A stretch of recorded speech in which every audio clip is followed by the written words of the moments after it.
Bismillahirrahmanirrahim. Assalamualaikum warahmatullahi wabarakatuh. Ya, apa kabar semua para mahasiswa Bapak yang sangat Bapak banggakan? Ya, kalau dibilang apa kabar semua, baik, Allahu Akbar. Nah, ya. Apa kabar semua mahasiswa yang Bapak banggakan? Allahu Akbar. Masya Allah, alhamdulillah. Baik, walaupun kita di mahasiswa teknologi informasi ya, mahasiswa komputer, nah, namun kita semangatnya, ruhnya tetap punya ruh keislaman ya. Muslim semua ya? Muslim. Nah, baik. Kalau saya bilang mahasiswa teknologi informasi, siap hadir ya. Kalau saya bilang apa? Mahasiswa teknologi informasi, siap hadir. Coba cek dulu. Saya bilang mahasiswa teknologi informasi. Tangannya mana? Coba ulang lagi. Mahasiswa informasi, mahasiswa teknologi informasi. Nah, baik. Alhamdulillah, kini kita akan mulai tentang pertemuan pertama tentang analis dan perancangan sistem informasi kesehatan. Nah, ini terlingkup dalam singkatan mata kuliahnya yang disebut dengan TIK 6 ya. Apa namanya, Alan? TIK 6. Jadi TIK itu ada TIK 1, 2, 3, 6 sampai 7. Nah, gitu ya. Nah, jadi kita kebetulan Bapak mendapatkan kesempatan mengajar di TIK 6. Nah, topiknya adalah tentang analis dan perancangan sistem informasi kesehatan. Baik, kita sekarang di pertemuan 1 ya. Di pertemuan 1 di mata kuliah ini, mungkin di pertemuan sebelumnya kita sudah kenal juga dari TIK 1. Maka tidak ada salahnya kita Bapak ulang lagi perkenalan. Nama singkat itu Dewi Sandra, NIDN 1015058901. TIK Dharma Lampau Padang. Bagi yang lupa kontak Bapak, silakan dicek di sini nomor HP-nya ya. Kemudian emailnya ini kalau ada emailnya atau tugas-tugas nanti boleh dikirim di email. Baik, cukup ya, boleh. Nah, HP-nya dipegang ya, tidak dipakai. Kita kebetulan pakai HP, kebetulan kita akan absen dulu. Ya, bagi mahasiswa Bapak yang belum absen, silakan di http e-learning-dharmalambau.ac.id. Silakan, 1 menit saja. Cek. Nah, ya, karena ini pertemuan pertama ya, perdana, maka kita tidak ada salahnya mengulang apa yang ada dalam RPS ya. Dalam RPS itu Anda akan saya berikan penilaian mulai dari kehadiran 5%, tugas-tugas kuis diantaranya 20%, presentasi 15%, nah, UTS 30%, UAS 30%. Nah, di balik itu kita ada teori dan praktek tentang bagaimana kita menganalisa sistem informasi kesehatan. Baik, sudah absen semua ya? Jawab kalau sudah absen semua. Sudah Pak? Sudah absen semua? Ah, alhamdulillah, kita butuh interaktif ya. Lanjutkan. Ya, tata tertib perkuliahan kita perlu kita ingatkan lagi bahwasanya keterlambatan tidak boleh lebih dari 15 menit. Kemudian tidak diperkenankan keluar masuk ya tanpa izin dari dosen pengampu. Tidak diperbolehkan memakai sendal. Ada yang pakai sendal? Ya, mudah-mudahan tidak ya. Kemudian berpakaian rapi dan sopan. Nah, kemeja semua. Alhamdulillah. Kemudian kita fokus tidak menggunakan HP kecuali ketika ada instruksi. Baik. Zaman sekarang memang harus ada kolaborasi ya antara teknologi. Nah, tentunya HP ini tidak boleh hilang dari kita. Betul nggak? Nah, betul.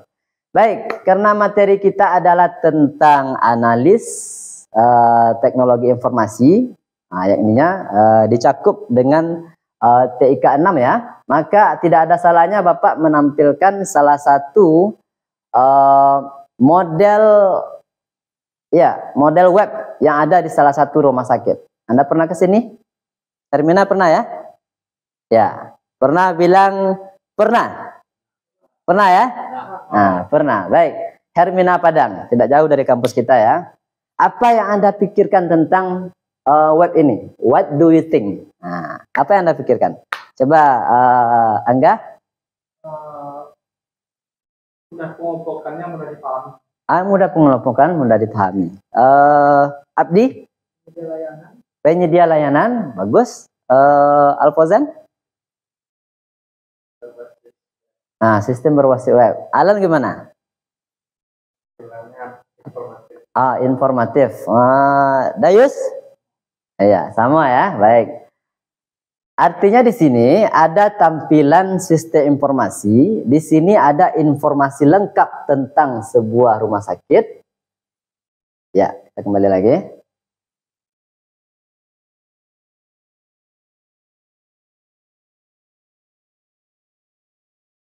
Oh.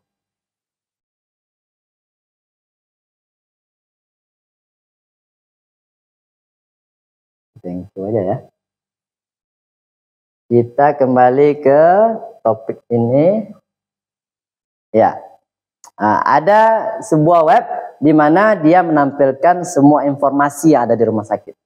Ya, maaf ya, ini webnya bukan langsung ya, tapi karena email ya, nah, maka tidak bisa diklik. Maka Anda boleh akses langsung ini di herminahospital.com. Baik, artinya semua informasi tentang rumah sakit ada di sini. Nah, maka ini tentunya akan kita analis nanti. Kita akan coba apa saja pelayanan yang ada di rumah sakit ini, apa saja alurnya, apa saja prosedurnya. Nah, karena kita adalah seorang mahasiswa rekam medis ya, tentunya kita harus tahu dulu mulai dari pasien datang, pencatatannya kemana, kemudian datanya itu akhirnya kemana gitu ya. Nah, maka ini harus jelas.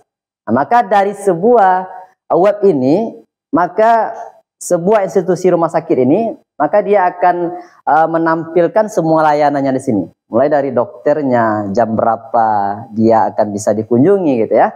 Nah, maka sangat lengkap di sini. Maka perlu Anda sebagai mahasiswa harus mengetahui kenapa penting dari sebuah analisis sistem.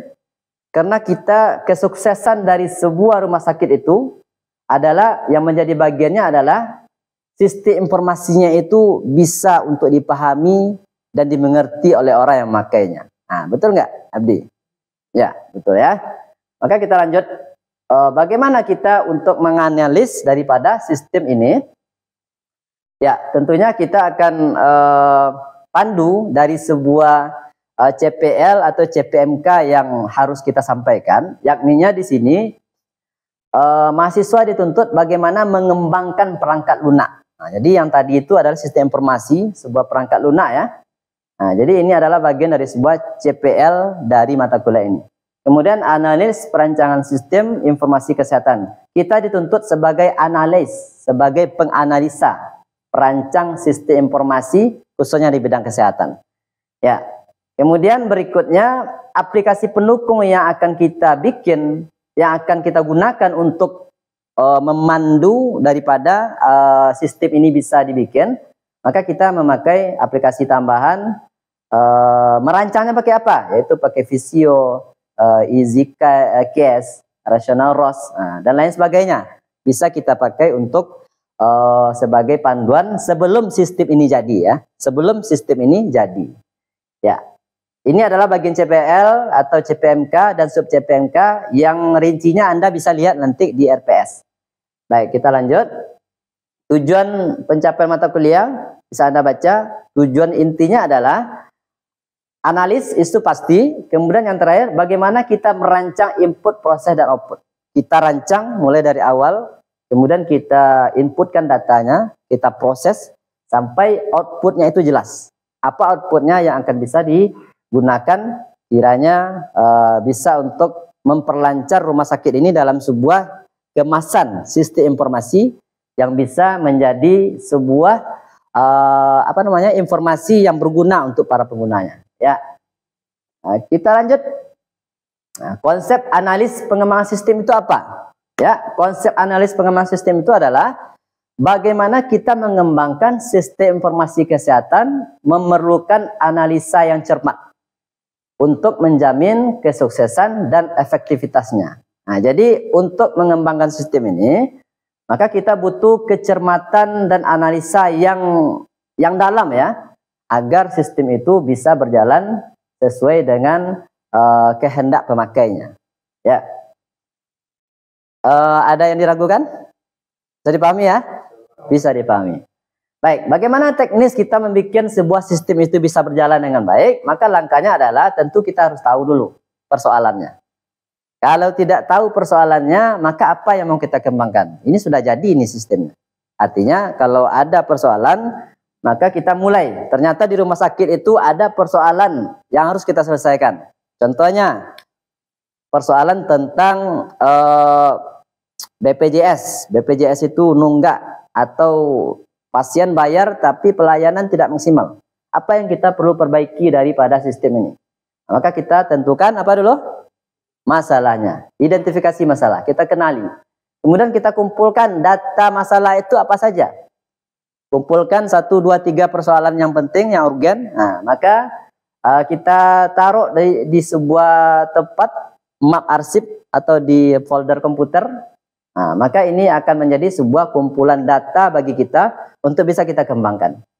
Kemudian berikutnya bagaimana kita menerapkan dan mengukurnya. Artinya apa? Kita menerapkannya, kita akan merancang membangun sistem informasi ini.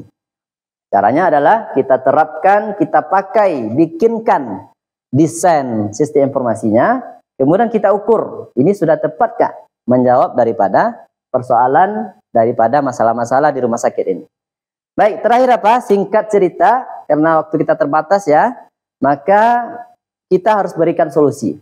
Solusinya adalah jawabannya kita harus memberikan satu solusi, yakninya sistem informasi yang bisa menjawab semua problem daripada pengguna, yakninya pasien atau masyarakat umum ya. Nah, itu tentunya. Baik, berikutnya ada sebuah metode atau beberapa metode yang bisa kita pakai. Pilihan yang saya tawarkan yang sering kita gunakan ya. Yang sering kita gunakan itu ada yang pertama metode waterfall. Apa artinya? Ini Abdi? Arti in Indonesia ya. Nah, air terjun memang seperti air terjun ya. Seperti air terjun. Kemudian ada ya. Mana tadi ya? Ini ada air terjun tadi ya. Kita back lagi nih. Ya, kita lanjut. Sensitif sekali ya. Baik, kita lanjut sampai air terjun tadi. Waterfall, air terjun. Nah, kita fokus ke metode yang pertama aja, waterfall. Memang betul sebagai bentuk air terjun ya. Artinya mengalir turun-temurun. Air terjun itu kan turun-temurun ya. Ada jenjang-jenjangnya sampai dia nyampe di bawah. Jadi kerangka daripada waterfall model itu adalah yang pertama kita harus requirement. Artinya ada data-data yang harus kita persiapkan untuk dianalisa. Ya, kemudian ada desain kerangka daripada sistem yang akan kita bikin. Nah, kemudian ketika analoginya Anda membuat rumah, ada pondasinya, desainnya, kemudian dari sana Anda mengembangkan daripada sistem itu seperti apa. Ya, kita kembangkan dengan metodenya, Kemudian setelah sistem ini jadi, maka kita testing apakah bisa dipakai atau error. Ya. Nah, kemudian terakhir kalau ada error maka kita butuh maintenance, kita butuh perbaikan. Ya, ini kerangka singkat daripada apa? Waterfall model yang kira-kira bisa menjawab daripada bagaimana kita mengembangkan sistem itu. Kita butuh teknis ilmiahnya memakai metode pengembangan sistem. Salah satunya apa? Waterfall model. Ya, sampai di sini bisa dipahami ya? Dayus bisa ya? Nah, oke. Abdi? Ya. Metode berikutnya ada prototype dan metode rapid application. Nah, mungkin di pertemuan berikutnya kita akan bahas dengan lebih terperinci ya. Kemudian berikutnya manfaat bagaimana kita untuk mengembangkan sistem ini, apa manfaatnya? Salah satunya adalah meningkatkan kinerja. Kemudian meningkatkan pelayanan. Ya, kalau sistem ini bagus, tidak ada kendala, maka ini tentu akan meningkatkan pelayanan daripada rumah sakit. Yang terakhir apa? Karena ini adalah proses bisnis daripada rumah sakit, maka tentu akan menambah keuntungan daripada sebuah institusi rumah sakit itu sendiri. Ya, secara terperinci Anda boleh baca ini. Nanti saya akan kirim slide-nya di grup lokal kita ya. Ya, ini adalah manfaatnya. Berikutnya referensi yang saya pakai ini tahun 2024, masih ini masih hangat-hangat ya. 1 tahun yang lalu. Mudah-mudahan ini akan kita upgrade ke tahun 2025. Baik, lebih kurang itu sebagai penutup daripada mata kuliah kita, agar Anda lebih paham untuk menggunakan daripada sistem informasi dan dengan analisa-analisa yang dalam, Anda coba temukan apa saja kebutuhan sistem dan kasus-kasus yang ada, yang pernah Anda lihat, baik itu secara langsung maupun di media-media yang pernah Anda lihat. Ya, apa saja kebutuhan sistemnya, apa persoalannya? Nah, nanti akan saya tanya di pertemuan berikutnya ya. Kemudian apa solusi yang bisa kita tawarkan? Apakah Anda akan bikin aplikasi atau apa gitu ya? Nah, kemudian tentu agar ini ilmiah, Anda temukan jurnal-jurnal ilmiah yang mendukung atau buku-buku pendukung secara online atau secara fisik di toko-toko buku terdekat. Anda temukan agar penelitian atau karya tugas kita ini bisa sesuai dengan penelitian-penelitian para ilmuwan tentunya. Baik, demikian itu pengantar daripada pertemuan 1 ini.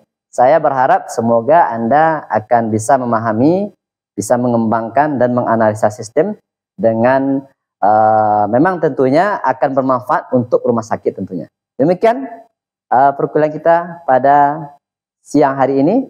Kalau ada pertanyaan, 1 pertanyaan saya kasih untuk yang bertanya. Ada? Ya, Angga? Ya, cukup ya. Kita sempurnakan ini. Kita tutup dengan hamdalah. Alhamdulillahirabbil alamin. Terima kasih atas perhatiannya. Sekali lagi semangat takbir. Allahu Akbar. Ya, semangat sistem informasi. Siap? Siap. Nah, siap. Assalamualaikum warahmatullahi wabarakatuh.